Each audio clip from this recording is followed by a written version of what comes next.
Hi, this is Rich Gibbons with Speak Inc. and today we are here with economic super genius Alan Beaulieu. Alan, good to see you. Nice Yes. to see you. So Alan is speaking for a petroleum products customer. We're here in Dana Point, and I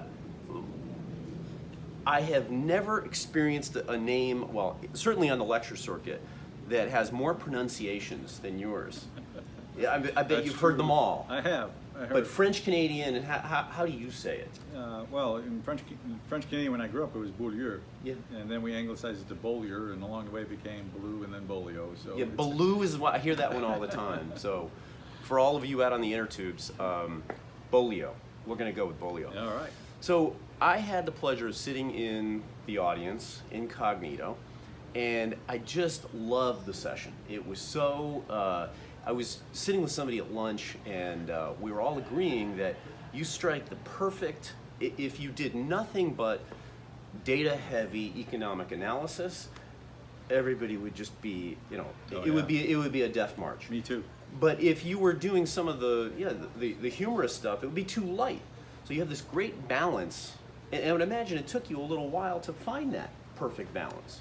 Yes, been doing this a long time. Yeah, and you've also dabbled in the world of academia. Yes. And my brother and I both have. My twin brother and I are at the Institute, heading it up.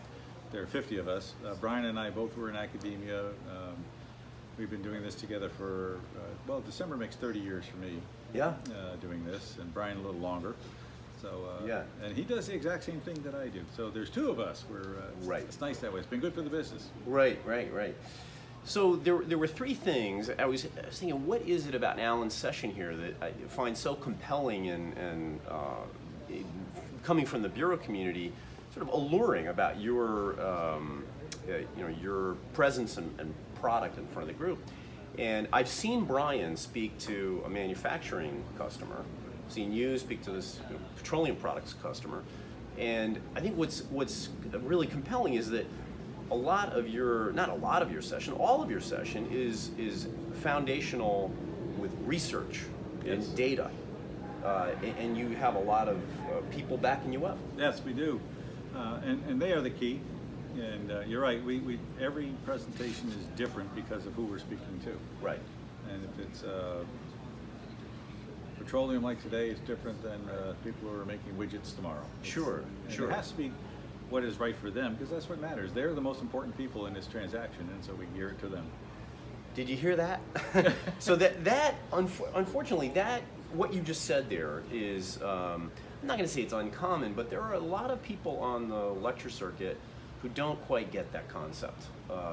And it's alive and well and you're very aligned on the platform in that you're audience centric. I'm here to help you navigate a lot of the strategic and tactical decisions that you need to make a month from now, a year from now, a decade from now, and you really furnish them with a lot of context to help them do that. Well, that's our goal. That's our mission critical at ITR, all of us on the road and all of us in the office. It's what we do. It was just last week, I was in an airport, Minneapolis, as it turns out, and from 15 feet away in a different line, the guy shouts out, "Mr. Beaulieu." And he actually said Beaulieu. He said, "You saved my business in 2007, and I tell everybody that." And I'm going, and I went back to my computer, sent the email to the team. I said, "And that's why we do what we do." Oh yes, exactly. That is to the core. Yeah. And so if we can help somebody today make better decisions so that they can do better, hire more, people can prosper. Right. That makes us happy. Well, the other thing that I was noticing about your optics on as a strategic leader, as somebody who is at the coalface, making decisions, your remarks and perspective were relevant to investment. You did the Basset Hound thing where, get rid of the sacred cows, take this opportunity. There may be a little bit of an economic breather coming in the next 9, 12, 18 months. Use that window of opportunity to clean up your business, get your feet under you, and then you can really, hit the opportunities hard when the economy is really robust. You're right. Take advantage of the next 2 quarters and Right. clean up house. Right. Because you won't have time later. Yeah, yeah, and that must be rewarding for you to really feel like you're sort of, figuratively speaking, you're whispering in leaders' ears, saying, "Hey, here's what you should be thinking about. Here's the kind of orientation you should be considering," and that really helps them strategically and tactically. Yes, and we hope that helps them for the long run. Right. Yeah, Right. and whether it's a family-owned business or publicly traded company, you know, they face the same challenges. So Yeah. we like to be able to help them all. Right. And then when I'm doing individual consulting with corporate America or with the family-owned business, that's when you fine-tune it. But you know, Yeah. from the platform, you don't have time to do that. So Alan's got the macro perspective, but then he and his brother are able to, and really your team at ITR, you're really able to tune it at a more micro or industry specific. There was a lot of data in this morning's presentation and this afternoon's presentation that was petroleum and energy specific. Yes.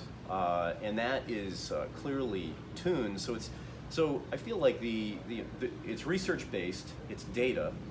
So the analytical left brain thinkers out there is like, this isn't just your theory, this is supported by raw data. It's relevant to their industry, but most importantly, you clearly are having fun on the platform. And you really, you can tell when there's a courtesy laugh out there, but you really had people laughing, which is great. It is fun. And our 5 other speakers, mentioned Brian and I, but the other 5, they all have their strengths. And we all have that. It's part of our core. It's part of what we teach them. It's part of what they have to be able to do. That ability to relate, to connect, and to make it applicable. Right. Right. And our millennials do it their way, and they do it great. And Brian and I in our 60s do it our way. But the end game is always the same: to connect. Right. Right. Well, you definitely did that. I thought it was also interesting that there are thought leaders and subject matter experts that talk specifically about the generations, and here's how you should be thinking about your Gen Xers and leveraging the millennials, and that was woven into your program too, which I thought was fascinating. Closing thought here before we sign off. I have a lot of colleagues on the lecture circuit, the bureau side, who are constantly frustrated by wanting a given keynote speaker, but they're not available on the date in question. And the phrase is, I wish I could clone them. And in your case, it's not too far from the truth, because if you saw Brian sitting right next to you, you guys look a little similar. Yeah, twin brothers have a tendency to do that. Exactly. So in Alan's case, if he's not available or vice versa, it's a nice backup. So thank you for doing an amazing pleasure, job. Rich. My and pleasure. We'll see you soon. Thank you very much. Cheers.